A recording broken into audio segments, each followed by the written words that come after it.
Well, after I had to beat Gravity Man stage for a second time, and actually by accident I actually lost a life during that stage, so I'm gonna have to give the death counter one up on me.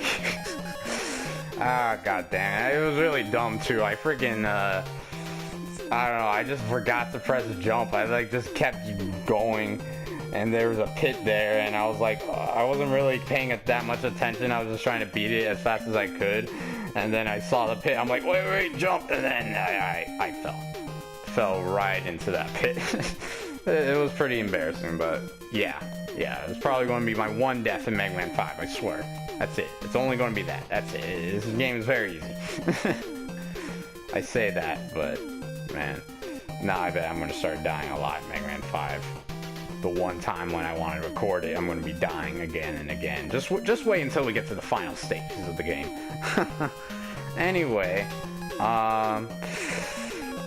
I'm thinking for the next Robot Master we take on, I say we take on Starman.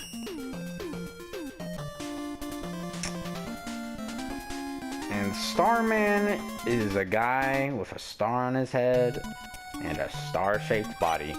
But hey, his stage takes place in space, where unlike in Gravity Man's stage, there's zero gravity here. Yeah, so you can freaking jump as high as balls in this stage. Even higher than in water stages, to be honest, I think. This is the gimmick of this stage, is that there's literally no gravity. Oh shit. Fuck. Why is gyro attack not? Eh? That's weird.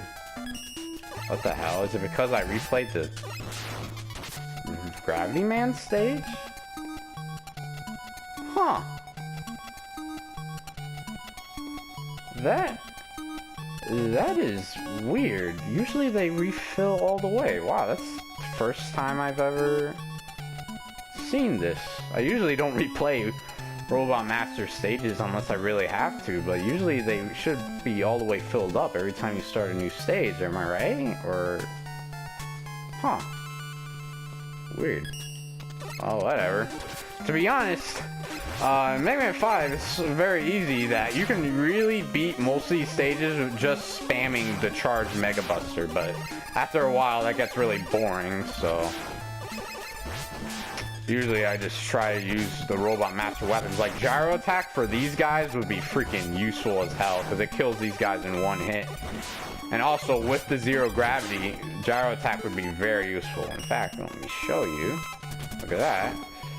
And if he's going up, I could have just aimed it upwards and he would have gotten killed. See, just like that. Gyro Attack is pretty useful in this stage. Along with Gravity Hold, I'm gonna have to show that off somewhere along here. And there is a M up there next to the spikes. Just gotta time your jump right there. There we go. Be very careful of this part. You just gotta keep in mind the gravity. And there's freaking space Metors or Metools or whatever. Oh, I'm not getting that thing. Oh shit. Ah, asshole. There we go. No thing. That's nice. There we go.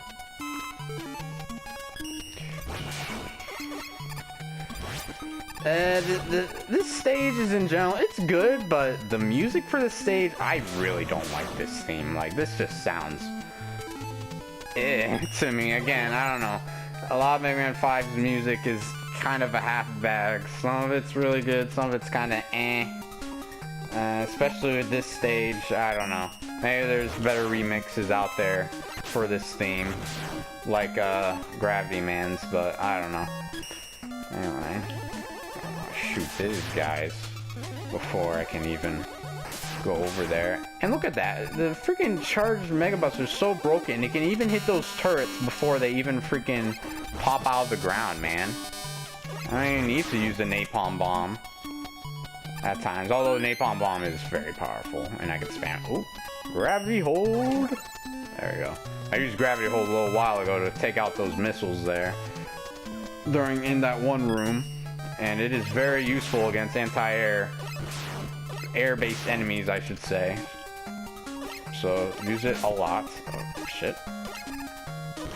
Get over there. There you go. Oof. This part of the freaking dick missiles are going to be shooting at you like crazy here, but they're kind of pointless because as long as you can jump up really high, they really cannot do anything. So you just got to be mindful of where you are when you're not on the screen. You just got to keep in mind that you're flying way the hell up there. And there's these freaking ATSTs from Star Wars here. What the fuck? These things are actually pretty powerful if they hit you quite a couple times, but if you shoot them in the eye, they're not really that bad at all. And look at that, we're already at Starman. And Starman, his special little gimmick that he does is, besides the zero gravity, he also has a thing called the Star Crush, I believe it's called. And basically it's an invulnerable shield. You cannot hit him at all during any of this, really. You just have to wait for him to shoot it out. Hey. Thank you. Wow. Yeah, sometimes he takes a long time to shoot out, but you gotta be careful. Really, this fight is easy because of the zero gravity. In my opinion, you just gotta wait for him to shoot it out, and then get a charge shot on him. Dude, your charge shot is so good, it finishes by the time. Like, you can not even have a charge at all, and when he shoots out the thing, by the time you jump all the way up here, you'll have another charge shot ready for him. But Starman is very easy, especially with the zero gravity and your charge shot. And yeah, that was Starman. He's not that great, to be honest. He's pretty weak. I mean, his Star Crush, it's invulnerable. You have to wait until that, you know, goes away, but still, you shouldn't really have that much of a problem with him, I guess. Actually, yeah, that is a problem with him, where he, like, constantly keeps jumping back and forth without even, like, shooting out his shield. I actually do remember that. So he does that sometimes. You just gotta be patient and wait for him to shoot it out. Don't get impatient and start shooting at him like nuts and trying to get inside the shield, because that won't work. Because I bet even if you try glitching it a bit with invincibility or whatever, when you get hit, you know how sometimes when you get hit you have a bit of invincibility for a few seconds. I bet even if you try doing tricks with that, trying to get inside his shield, you still won't hit him. Basically, all of his hitboxes relating to him are invulnerable until that shield goes away. So you just gotta be patient, really. But anyway, oh, do not hit continue. Let's not do that stage again, please. But Star Crush, yeah, we got the shield based weapon, Star Crush, and Star Crush is really, it's an upgrade over Skullman's weapon in that you can shoot it out now, and it has more ammo than the Skull Barrier. But it's not as good as Woodman's Leaf Shield, though, mainly because it's not, like, very powerful. Once it gets hit once by anything, I think it goes away. But there are a few parts in this game, especially Crystal Man stage, where the freaking Star Crush or Star Shield Barrier, whatever you want to call it. I don't know why they call it Crush, but yeah. There are many instances in Mega Man 5 where the Star Crush is pretty useful.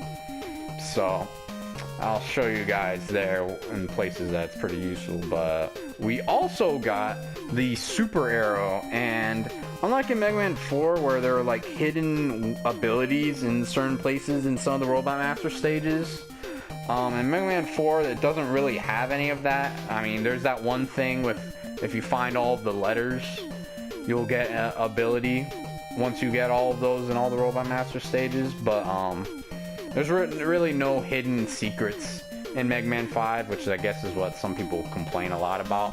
But anyway, the Super Arrow that we got, the additional item that we got from Starman, what that does is basically it shoots out a platform that will stay momentarily still for a few seconds, and then you have to jump on that platform. It's basically like a platform slash arrow, and once you jump on it, it'll start zooming across the entire screen very fast. So you have to shoot it, like, let's say you shoot it over a bunch of bottomless pits, and then you jump on the arrow, you'll basically zoom across the entire screen. Thing is, you gotta keep in mind though, is that the super arrow during all that time when you're zooming across the screen wastes energy. So you better make it count, because as you can imagine, especially if it's a long hallway, you can be wasting basically the whole bar of energy for that weapon, or item, I guess you could say. Anyway, alright, as I said, because we have Starman's weapon, that's going to make Crystal Man's stage much easier to get through, because there are some tricky parts in Crystal Man's stage if you don't have Starman's weapon. And we'll get to that in the next part. See you guys there.